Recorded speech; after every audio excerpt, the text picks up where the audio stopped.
din yun.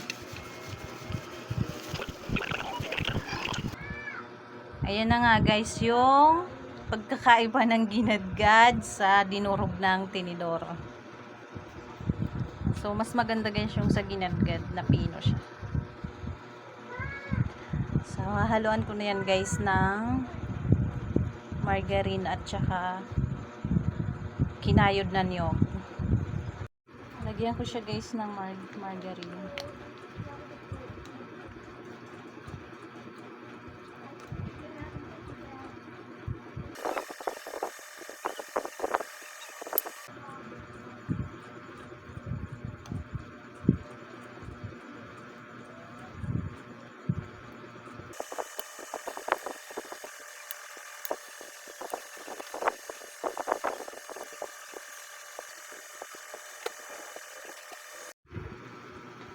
Ayan na guys. Lagyan pa natin sa ibabaw ng ano.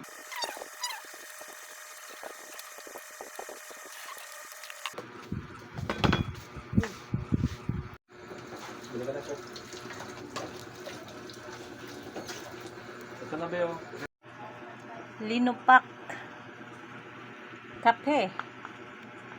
Merienda tayo guys. Thank you for watching.